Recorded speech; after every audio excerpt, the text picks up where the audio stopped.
Hello everyone. तो last video में हमने देखा था अल्कीन्स, अल्काइंस और उनके साइक्लिक डेरिवेटिव्स का आईयूपीएसी नाम कैसे लिखते हैं उसके बारे में आज हम लोग एक स्पेशल टॉपिक पे डिस्कस करने वाले हैं, जो कि बहुत ही इंपॉर्टेंट टॉपिक है एकेडमिक एग्जाम या फिर कोई भी आईएससी लेवल का जो है कॉम्पिटिटिव एग्जाम के लिए बहुत इंपॉर्टेंट टॉपिक एरोमेटिसिटी। क्या एरोमेटिसिटी जो है क्या होता है, इसके पहले हमने एरोमेटिक हाइड्रोकार्बन के बारे में जो है बतलाया था। उस समय बतलाया था मैंने कि बेंजीन जो है सबसे सिंपलेस्ट एरोमेटिक हाइड्रोकार्बन है या एरोमेटिक कंपाउंड है। आखिर बेंजीन को एरोमेटिक कंपाउंड क्यों बोला जाता है, बेंजीन में वैसा क्या खास है कि वह एक एरोमेटिक कंपाउंड है, या फिर क्या बेंजीन ही केवल एरोमेटिक है कि बेंजीन के अलावे भी कोई कंपाउंड एरोमेटिक हो सकते हैं या नहीं। तो बेसिकली एरोमेटिसिटी जो है एरोमा नामक एक ग्रीक वर्ड से आया है, जिसका मतलब होता है प्लीजेंट स्मेल या स्वीट स्मेल। तो बेसिकली इससे कोई मतलब हम लोग को नहीं है। एरोमेटिसिटी मतलब एक स्पेशल टाइप का प्रॉपर्टी जो कुछ विशिष्ट टाइप के कंपाउंड्स में ही होते हैं। अब किस टाइप के कंपाउंड एरोमेटिसिटी को एग्जिबिट करते हैं उसके लिए एक रूल है, हकेल रूल। तो हकेल रूल जो है क्या बताता है कि यदि कोई कंपाउंड का एरोमेटिक होना है तो एरोमेटिक होने के लिए कुछ क्राइटेरिया है, उस क्राइटेरिया को यदि वह कंपाउंड फुलफिल करता है तब वह एरोमेटिक होगा, अदरवाइज वह एरोमेटिक नहीं होगा। तो हकेल रूल के क्या क्राइटेरिया है उन्हीं के बारे में हम लोग लिखे हैं। पहला क्राइटेरिया कि जो कंपाउंड दिया हुआ है वह साइक्लिक होना चाहिए। तो साइक्लिक कंपाउंड ही एरोमेटिक हो सकते हैं। इसका मतलब कि जितने भी ओपन चेन कंपाउंड्स हुए वे सभी एरोमेटिक नहीं होंगे। साइक्लिक के बाद प्लानर। प्लानर कहने का मतलब कि उसमें जितने भी एटम है, कार्बन या कोई हेटेरो एटम, उनका हाइब्रिडाइजेशन sp2 होना चाहिए। तो साइक्लिक, प्लानर, और उसमें जो पाई इलेक्ट्रॉन का संख्या है वह 4n+2 के बराबर होना चाहिए, जहां n का वैल्यू 0, 1, 2, 3 ऐसे करके हो सकता है। अब यदि n बराबर यहाँ 0 रखें तो पाई का वैल्यू आएगा 2, n बराबर 1 रखें तो पाई का वैल्यू 6, n बराबर 2 रखें तो पाई का वैल्यू 10, 14 ऐसे करके जो है आते जाएगा। मतलब उस साइक्लिक कंपाउंड में पाई इलेक्ट्रॉनों की संख्या या तो 2 होना चाहिए, 6 होना चाहिए, 10 होना चाहिए, 14 होना चाहिए, मतलब ऐसे 4 का डिफरेंस होना चाहिए। और लास्ट क्राइटेरिया कि जो भी इसमें पाई इलेक्ट्रॉन्स है वह डीलोकलाइज होना चाहिए। डीलोकलाइज मतलब वह पाई इलेक्ट्रॉन्स पूरे रिंग में जो है इधर उधर रिवॉल्व करेगा, इधर उधर मूव करेगा, पाई इलेक्ट्रॉन एक जगह स्थिर नहीं रहेगा। तो हकेल रूल के अनुसार any compound will be aromatic only when it is cyclic, it is planar, it contains 4n+2 pi electrons, and finally all the pi electrons of the cyclic system are delocalized। कुछ example से हम लोग इसको समझे। सबसे पहले हम लोग बोले थे कि बेंजीन जो है ना वह सिंपलेस्ट एरोमेटिक कंपाउंड है। तो क्या बेंजीन एरोमेटिक है? तो एरोमेटिक होने का मतलब कि it should satisfy all the criteria of Hückel rule. So let us see whether benzene is aromatic और नॉट। तो सबसे पहला क्राइटेरिया जो हकेल रूल का है कि दिया हुआ कंपाउंड साइक्लिक होना चाहिए। तो ये तो पूरा हो रहा है। बेंजीन जो है एक साइक्लिक कंपाउंड है, दिख रहा है। प्लानर, प्रत्येक कार्बन का हाइब्रिडाइजेशन sp2। तो बेंजीन में बताया कि इस सब जो कॉर्नर है कार्बन को रिप्रेजेंट करता है ऐसा। अब यहां जो कार्बन है इसका भी 3 बॉन्ड बन रहा है, 1, 2, 3, मतलब चौथा बॉन्ड हाइड्रोजन के साथ। अब सिंगल बॉन्ड है तो सिग्मा, यहां भी सिग्मा, सिग्मा और डबल को पाई बोलते हैं। अब इस कार्बन के अगल बगल देखें तो 3 सिग्मा है, 3 सिग्मा के लिए हाइब्रिडाइजेशन होता है sp2, मतलब डबली बॉन्डेड कार्बन एटम। यदि कोई कार्बन एटम डबल बॉन्ड से जुड़ा हुआ है तो उस कार्बन का हाइब्रिडाइजेशन sp2, और sp2 में से प्लानर। प्लानर करने का मतलब कि उसके सारे एटम्स जो हैं एक प्लेन में लाई करेंगे, एक प्लेन में होंगे। तो बेंजीन में जो है यहाँ इस कार्बन का हाइब्रिडाइजेशन sp2 आया। ऐसे ही यदि प्रत्येक कार्बन का हम लोग चेक करें तो सारे कार्बन का हाइब्रिडाइजेशन sp2 आएगा।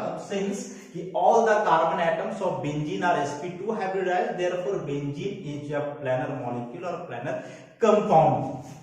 अब पाई इलेक्ट्रॉन की बात करें तो पाई इलेक्ट्रॉन का संख्या बेंजीन में जो है, पाई बॉन्ड की बात करें तो पाई बॉन्ड हुआ 3।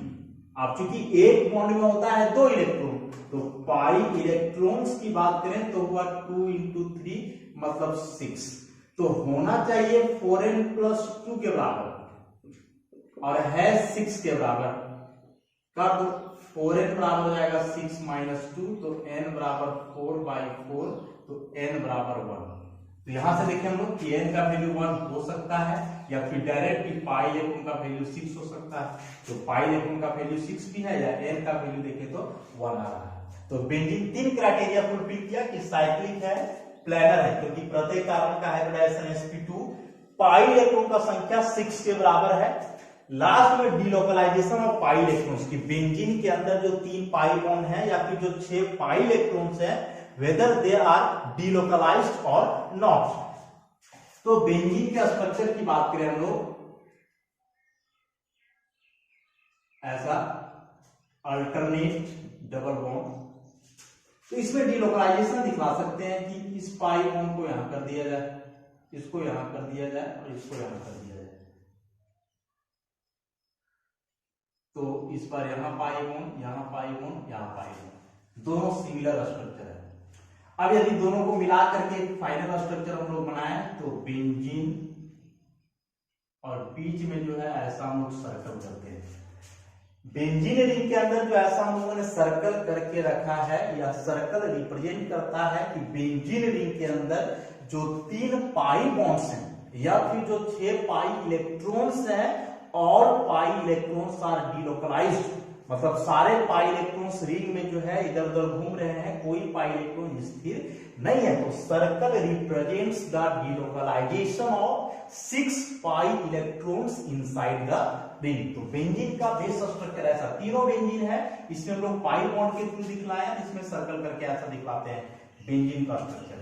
तो अब हमने अभी देखा कि बेंजीन जो है हकेल रूल के सारे क्राइटेरिया को फुलफिल करता है, that's why benzene is an aromatic compound. Benzene cyclic भी हुआ, प्लेनर भी है, पाई इलेक्ट्रॉन का संख्या 6 के बराबर है जो होना चाहिए, एंड लास्टली कि all the pi electrons are delocalised, and now benzene fulfils all the criteria of Huckel's rule, that's why benzene is an aromatic compound. अब चूंकि बेंजीन एक एरोमेटिक कंपाउंड है, तो बेंजीन से रिलेटेड या जितने भी बेंजीन के डेरिवेटिव्स हुए जिसमें बेंजीन रिंग हो, तो वे सारे कंपाउंड एरोमेटिक होंगे।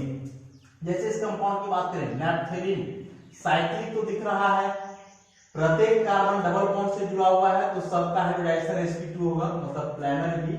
और पाई इलेक्ट्रॉन्स की बात करें तो 1 2 3 4 5 पाई बॉन्ड है, डबल बॉन्ड में सारे पाई बॉन्ड होते हैं, ऐसा ये 5 पाई बॉन्ड, तो इलेक्ट्रॉन हुआ 10 पाई इलेक्ट्रॉन, और 10 पाई इलेक्ट्रॉन होना चाहिए। यहां देखिए एंथ्रासीन 1 2 3 4 5 6 7 पाई बॉन्ड, तो पाई इलेक्ट्रॉन हो जाएगा 14। और वैसे ही फिनांथ्रीन, यहाँ 1 2 3 4 5 6 7, यहाँ भी 7 पाई बॉन्ड, तो 14 पाई इलेक्ट्रॉन्स।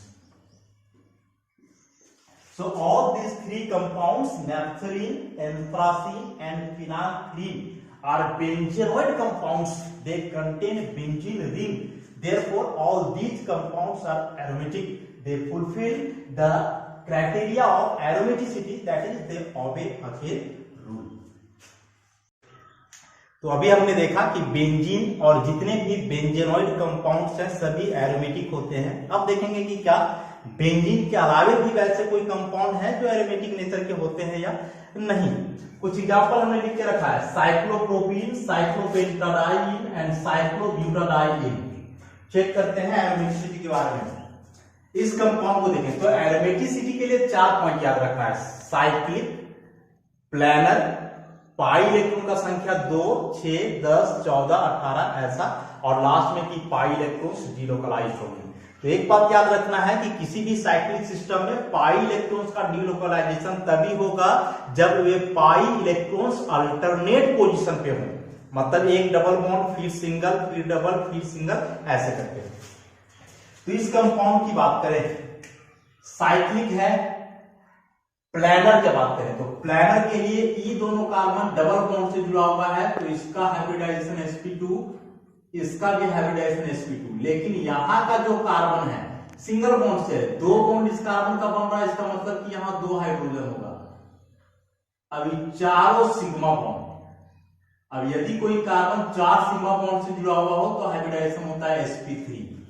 तभी मैंने बताया था कि प्लानर होने का मतलब कि प्रत्येक कार्बन का हाइब्रिडाइजेशन sp2 होना चाहिए। साइक्लोप्रोपीन में 2 कार्बन का हाइब्रिडाइजेशन sp2 है, लेकिन जो तीसरा कार्बन है उसका हाइब्रिडाइजेशन sp3 के बराबर है। चूंकि sp3 हाइब्रिडाइजेशन में शेप होता है tetrahedral and tetrahedral is a 3 dimensional shape, तो यहाँ एक कार्बन sp3 हो गया। इसका मतलब कि जो मॉलिक्यूल है साइक्लोप्रोपीन वह प्लानर नहीं है, इसके सारे एटम्स एक प्लेन में लाई नहीं करते हैं।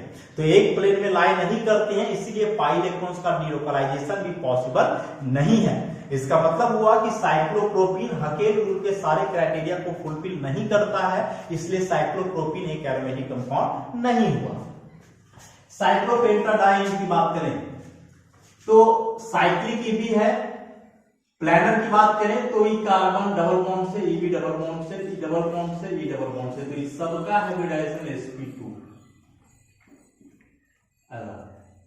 लेकिन यहां जो कार्बन है सिंगल बॉन्ड से जुड़ा हुआ है, बाकी 2 यहां हाइड्रोजन होगा, तो इसका हाइब्रिडाइजेशन हो गया sp3। इसी के जैसा कि यहाँ एक कार्बन का sp3 हाइब्रिडाइजेशन हो गया था, यहाँ भी एक कार्बन का हाइब्रिडाइजेशन sp3 हो गया, मतलब ये भी प्लानर नहीं हुआ। पाई इलेक्ट्रॉन की बात करें तो एक पाई बॉन्ड यहाँ एक यहाँ, पाई बॉन्ड हुआ टोटल 2, लेकिन इलेक्ट्रॉन की बात करेंगे तो 4, तो पाई इलेक्ट्रॉन 4। तो यहाँ तो 2 क्राइटेरिया फेल हो रहा है। सबसे पहले कि इसमें सारे एटम का हाइब्रिडाइजेशन sp2 नहीं है, और दूसरा बात कि पाई इलेक्ट्रॉन होना चाहिए 2, 6, 10 ऐसा, लेकिन यहाँ 4 है। तो जो साइक्लोपेंटाडाइन है यह भी हकेल रूल के सारे क्राइटेरिया को फुलफिल नहीं करता है, इसलिए ये भी एरोमेटिक कंपाउंड नहीं होगा। लास्ट में साइक्लोब्यूटाडाइन की बात करें तो साइक्लिक है, सब कार्बन जो है डबल बॉन्ड से जुड़ा हुआ है, तो प्रत्येक का हाइब्रिडाइजेशन sp2 भी होगा ऐसा, तो ये प्लानर भी हुआ। लेकिन पाई इलेक्ट्रॉन की बात करें तो पाई बॉन्ड टोटल 2, तो पाई इलेक्ट्रॉन हुआ 4। तो पाई इलेक्ट्रॉन तो होने चाहिए 2, 6, 10 ऐसे करके, लेकिन यहां पाई इलेक्ट्रॉन का संख्या 4 के बराबर है, तो यह भी हकेल रूल के क्राइटेरिया को फुलफिल नहीं कर रहा है, इसलिए cyclobutadiene is also not a aromatic compound. तो यहाँ 3 कंपाउंड जो हमने अभी लिखा, साइक्लोप्रोपीन, साइक्लोपेंटाडाइन और साइक्लोब्यूटाडाइन, तीनों में से कोई भी एरोमेटिक कंपाउंड नहीं है। अब नीचे जो है तीनों का आयनिक फॉर्म हमने लिख करके रखा है। सबसे पहले यहां बात करें तो साइक्लिक तो है, ई दोनों डबल बॉन्ड से जुड़ा हुआ है, हाइब्रिडाइजेशन sp2। यहां का कार्बन पे एक प्लस चार्ज है, प्लस बता रहा है कि इस कार्बन का वैलेंसी कम है 1, तो कार्बन का वैलेंसी 4 होता है, यहाँ 1 प्लस है मतलब 3 ही होगा, 3 ही होगा मतलब कार्बन 3 बॉन्ड बनाया होगा, तो 3 में से 2 बॉन्ड यहां दिख रहा है, तो तीसरा बॉन्ड हाइड्रोजन के साथ। अब सिग्मा सिग्मा सिग्मा अगर बदल 3 सिग्मा बॉन्ड है तो 3 सिग्मा के लिए हाइब्रिडाइजेशन sp2, मतलब इस बार जो है सारे एटम का हाइब्रिडाइजेशन sp2 हो गया, मतलब एक प्लानर भी हुआ। पाई इलेक्ट्रॉन्स की बात करें तो पाई इलेक्ट्रॉन्स इस बार एक ही पाई बॉन्ड है, तो पाई बॉन्ड 1 है, तो पाई इलेक्ट्रॉन्स 2 हो जाएंगे क्योंकि एक बॉन्ड में 2 इलेक्ट्रॉन होते हैं, तो पाई इलेक्ट्रॉन्स 2 होना चाहिए 4n+2 के बराबर और है 2 के बराबर, तो पाई पाई कट जाएगा, 4n बराबर 2 - 2, तो n बराबर 0/4, तो n बराबर 0, तो n का वैल्यू 0, या फिर यही देख लें डायरेक्ट पाई इलेक्ट्रॉन 2 के बराबर। अब 4th पॉइंट का बात रहा कि पाई इलेक्ट्रॉन्स का डीलोकलाइजेशन, उसको भी चेक करेंगे। तो साइक्लोप्रोपीन इस पाई बॉन्ड को यहां कर सकते हैं, फिर प्लस चार्ज यहां आएगा, फिर इसको यहां कर सकते हैं,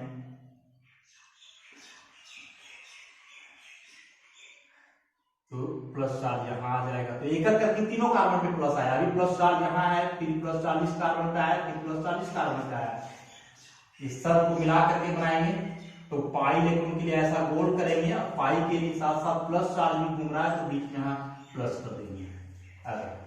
तो अभी हमने यहां देखा कि जो साइक्लोप्रोपिनाइल केटायन, मतलब साइक्लोप्रोपीन रिंग पे जो प्लस चार्ज है, साइक्लोप्रोपिनाइल केटायन हकेल रूल के चारों क्राइटेरिया को फुलफिल कर रहा है, that's why it is an aromatic ion, यह जो है एक एरोमेटिक आयन हुआ।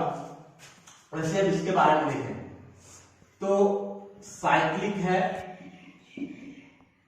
ई दोनों जो है कार्बन और यहाँ दोनों कार्बन, टोटल 4 कार्बन, ये सब पाई बॉन्ड से जुड़ा हुआ है, तो सबका हाइब्रिडाइजेशन sp2।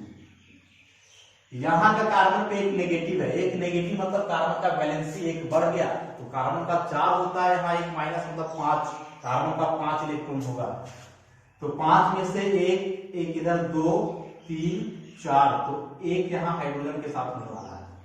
एक बात क्या ध्यान में रखना है कि यहाँ जो 2 इलेक्ट्रॉन है नेगेटिव चार्ज जो शो कर रहा है, ये बिहेव करेगा पाई इलेक्ट्रॉन के जैसा, तो बाकी यहाँ ये सब 3 पाई बॉन्ड होगा, तो ये 3 पाई बॉन्ड के लिए हाइब्रिडाइजेशन हो जाएगा sp2। मतलब इस बार भी जितने कार्बन एटम्स हैं सबका हाइब्रिडाइजेशन sp2 आ गया, मतलब प्लैनर नेचर का। पाई इलेक्ट्रॉन की बात करें तो पाई पाई पाई, 2 इलेक्ट्रॉन यहाँ, 2 इलेक्ट्रॉन इस बॉन्ड में, 2 इलेक्ट्रॉन यहाँ, तो टोटल 6 पाई इलेक्ट्रॉन। और यदि डीलोकलाइजेशन की बात करें तो बताया कि डीलोकलाइजेशन पाई इलेक्ट्रॉन्स का तभी होता है जब रिंग में अल्टरनेट पोजीशन पे जो है पाई बॉन्ड हो।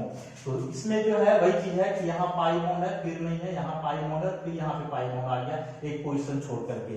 तो जो साइक्लोपेंटाडाइइनाइल आयन हुआ, यह भी हकेल रूल के चारों क्राइटेरिया को फुलफिल कर रहा है, मतलब साइक्लिक है, प्लानर है, पाई इलेक्ट्रॉन का संख्या 6 के बराबर है, और इलेक्ट्रॉन्स का डीलोकलाइजेशन भी होगा, इसलिए यह भी एक एरोमेटिक आयन। अब इसमें देखें हम लोग तो साइक्लिक है, प्लानरिटी की बात करें तो ये दोनों डबल बॉन्ड का कार्बन है, sp2 तो होगा ही। और अभी हम लोग देखे थे यहाँ कि यदि किसी कार्बन पे प्लस चार्ज आ जाए तो उसका हाइब्रिडाइजेशन sp2 होता है, मतलब यहाँ भी हाइब्रिडाइजेशन sp2 होगा, तो प्लानर हुआ। पाई इलेक्ट्रॉन्स की बात करें तो एक पाई बॉन्ड है, मतलब इलेक्ट्रॉन हुआ 2, तो 2 पाई इलेक्ट्रॉन्स, और डीलोकलाइजेशन तो होगा ही, 3 चीज फुलफिल हो गया तो चौथा पोजीशन आना ही है। तो ऐसा डीलोकलाइजेशन इसका दिखाया जा सकता है, इस पाई बॉन्ड को यहां कर दें तो यहां आ जाएगा, एक प्लस चार्ज यहां, एक यहां, फिर इसको यहां कर दें तो एक प्लस यहाँ, फिर एक प्लस यहाँ, ऐसे ही करके जो हम लोग डीलोकलाइजेशन दिखा सकते हैं। तो इस बार भी जो यहाँ आए हम लोग लिखे साइक्लो ब्यूटिनाइल डाइकेटायन, साइक्लोब्यूटिन का रिंग है, इसमें 2 प्लस चार्ज है, इसलिए डाइकेटायन बोलेंगे हम लोग। तो यह भी जो है हकेल रूल के सारे क्राइटेरिया को फुलफिल करता है, इसलिए ये भी जो है एरोमेटिक नेचर का हुआ। तो नीचे हम लोग 3 आयन लिखे, साइक्लोप्रोपीन पे प्लस चार्ज, साइक्लोपेंटाडाइन में माइनस चार्ज, और साइक्लोब्यूटीन में जो है यहाँ 2 प्लस चार्ज। और देखा कि तीनों आयन जो है एरोमेटिक नेचर का है। तो ऐसा जरूरी नहीं है कि बेंजीन ही केवल एरोमेटिक होगा, बेंजीन के अलावे भी यदि कोई कंपाउंड या फिर कोई आयन है जो हकेल रूल के सारे क्राइटेरिया को फुलफिल करते हैं, then they are also aromatic in nature. Aromatic compounds के बारे में जो है हम लोग देख रहे थे। अब वही बताया कि यदि कोई कंपाउंड हकेल रूल के सारे क्राइटेरिया को फुलफिल करता है तो वह एरोमेटिक होगा, नहीं तो एरोमेटिक नहीं होगा। अब सवाल है कि यदि एरोमेटिक नहीं होगा तो क्या होगा। तो यदि वह कंपाउंड या आयन एरोमेटिक नहीं होगा तो वह होमो एरोमेटिक हो सकता है, नॉन एरोमेटिक हो सकता है, या एंटी एरोमेटिक हो सकता है। क्या होता है सब प्रॉपर्टी देखते हैं हम लोग। तो एरोमेटिक का मतलब जैसा बताया कि साइक्लिक होना चाहिए, प्लानर होना चाहिए, 4n+2 पाई इलेक्ट्रॉन होना चाहिए, और डीलोकलाइज्ड होना चाहिए पाई इलेक्ट्रॉन्स। होमो एरोमेटिक में क्या होता है कि साइक्लिक प्लानर नहीं होता है, उसमें कम से कम एक sp3 हाइब्रिडाइज्ड कार्बन एटम आ जाएगा, और पाई इलेक्ट्रॉन की संख्या वैसे ही 4n+2 के बराबर जैसा यहाँ होता है।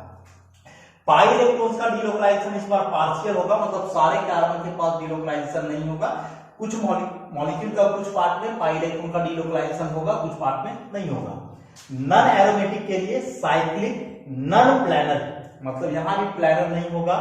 पाई इलेक्ट्रॉन का संख्या 4n के बराबर, मतलब n बराबर यदि इस बार 1 रखेंगे तो आएगा 4, 2 रखेंगे तो 8, माने इस बार पाई इलेक्ट्रॉन का संख्या 4, 8, 12, 16 ऐसे करके होना चाहिए। और लास्ट में एंटी एरोमेटिक, तो एंटी एरोमेटिक के लिए साइक्लिक होना चाहिए, प्लानर होना चाहिए, पाई इलेक्ट्रॉन का संख्या 4n के बराबर, मतलब ऐसा ही 4, 8, 12 ऐसे करके डीलोकलाइजेशन यहाँ भी इलेक्ट्रॉन का होना चाहिए। तो एरोमेटिक के लिए कंडीशन हमने देखा था कि साइक्लिक, प्लानर, पाई इलेक्ट्रॉन का संख्या 4n+2 के बराबर, और डीलोकलाइजेशन होना चाहिए पाई इलेक्ट्रॉन का। होमो एरोमेटिक में वही सारे क्राइटेरिया है, बस एक चेंजिंग है, इसमें एक कम से कम एक sp3 हाइब्रिडाइज्ड कार्बन होगा और पाई इलेक्ट्रॉन्स का डिलोकलाइजेशन पार्शियल।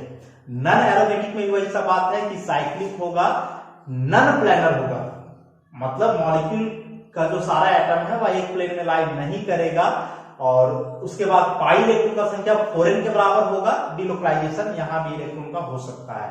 और लास्ट में एंटी एरोमेटिक में हुआ कि cyclic, planar, pi electron 4n के बराबर और डिलोकलाइजेशन पाई इलेक्ट्रॉन का होगा यहां भी।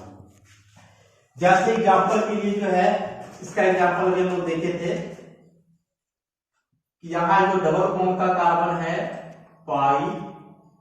हाइब्रिडाइजेशन की बात करें तो sp2 और ये जो प्लस चार्ज हो रहा है सबका भी sp2 है, तो साइक्लिक है, सबका हाइब्रिडाइजेशन sp2 मतलब प्लेनर है, 2 पाई इलेक्ट्रॉन है और साथ ही साथ डिलोकलाइजेशन भी होगा, तो ये एरोमेटिक हुआ।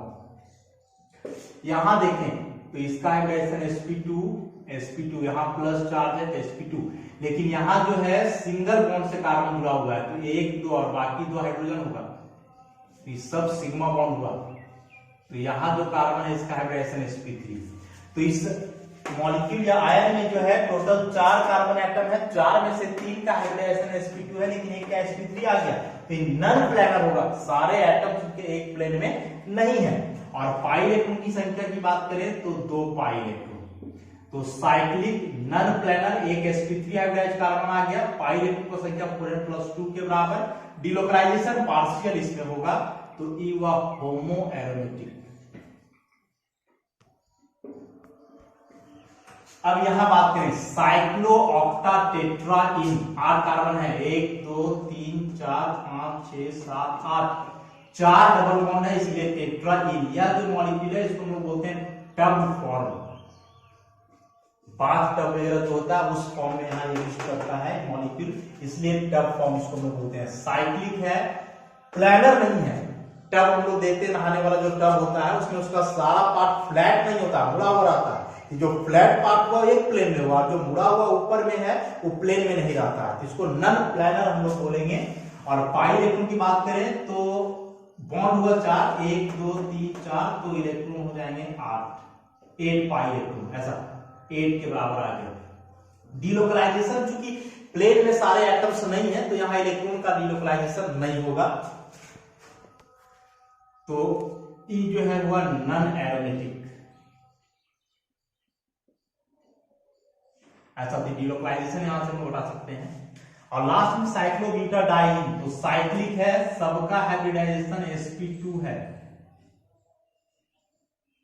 ऐसा, तो ये प्लेनर भी हो जाएगा, इलेक्ट्रॉन हुआ 4 पाई इलेक्ट्रॉन और डिलोकलाइजेशन भी हो सकता है यहां इलेक्ट्रॉन का, तो ई जो है एंटी एरोमेटिक हुआ। यहां भी हम लोग एक चीज देख सकते हैं कि यहां भी जो 8 कार्बन है, 8 को जो है डबल बॉन्ड से जुड़ा हुआ है, तो हाइब्रिडाइजेशन यहां भी sp2 होगा, लेकिन जो साइक्लो ऑक्टाटेट्राइन मॉलिक्यूल है वह नेचुरली जो है इस फॉर्म में एग्जिस्ट करता है, टर्म फॉर्म में। टर्म फॉर्म में होने का मतलब कि यह एक प्लेन में लाई नहीं करता है, तो सारे एटम का हाइब्रिडाइजेशन sp2 है, इसके बावजूद यह एक प्लेनर मॉलिक्यूल नहीं है, नन प्लेनर है, इसीलिए इसको हम लोग बोलेंगे नन एरोमेटिक। और यहाँ जो साइक्लोब्यूटाडाइन है एक प्लेन में लाई कर रहा है, इसलिए इसको हम बोलेंगे एंटी एरोमेटिक। तो ये 4 कंसेप्ट हम लोग देखे, एरोमेटिक, होमो एरोमेटिक, उसके बाद नन एरोमेटिक और लास्ट में एंटी एरोमेटिक। एग्जाम में जब क्वेश्चन आता है तो ऐसे ही कोई 4 मॉलिक्यूल आयन दिया हुआ रहेगा, उसमें पूछा जाता है कि कौन एरोमेटिक है, कौन एंटी एरोमेटिक है या कौन होमो एरोमेटिक है, इस टाइप के क्वेश्चन जो एग्जाम में आते हैं। अब हम लोग कंसीडर करेंगे कि आखिर इस एरोमेटिसिटी का जो है क्या कंसिक्वेंस है, एरोमेटिसिटी का क्या प्रभाव पड़ता है। तो सबसे पहला बात स्टेबिलिटी, कि यदि कोई मॉलिक्यूल या कोई कंपाउंड एरोमेटिक है तो सिमिलर कंपाउंड की तुलना में उसका स्टेबिलिटी ज्यादा होगा। So aromatic compounds are more stable. यहां जो 4 फॉर्म हमने लिख करके रखा है, aromatic, homo aromatic, non aromatic और एंटी एरोमेटिक, यदि यही सब कंपाउंड या आयन की स्टेबिलिटी की बात करें तो सबसे ज्यादा स्टेबल होता है एरोमेटिक, उसके बाद होमो एरोमेटिक, उसके बाद नॉन एरोमेटिक और सबसे कम स्टेबल होता है एंटी एरोमेटिक। जैसे सपोज यही सब जो है आयन दे दिया जाए या कंपाउंड और पूछा जाए कि चारों में सबसे ज्यादा स्टेबल कौन होगा, तो जो एरोमेटिक है this one is most stable among all these four. तो स्टेबिलिटी ऑर्डर को भी हम लोग याद रखेंगे। तो सबसे पहला बात कि एरोमेटिसिटी होने से उस कंपाउंड या आयन का स्टेबिलिटी बढ़ जाता है, इसलिए एरोमेटिक जो है या एरोमेटिसिटी एक इंपॉर्टेंट कैरेक्टरिस्टिक हुआ किसी कंपाउंड के लिए। उसके बाद बॉन्ड लेंथ की बात करें तो एरोमेटिसिटी में हम लोग क्या देखा कि पाई इलेक्ट्रॉन्स का डीलोकलाइजेशन होता है, और यदि किसी कंपाउंड में पाई इलेक्ट्रॉन्स का डीलोकलाइजेशन हो तो उसमें बॉन्ड लेंथ जो है वैरी करता है। एग्जांपल के लिए बेंजीन की बात करें हम लोग, तो यदि बेंजीन की बात करें तो बेंजीन रिंग में जो है ऐसा अल्टरनेट हम लोग डबल बॉन्ड दिखलाते हैं।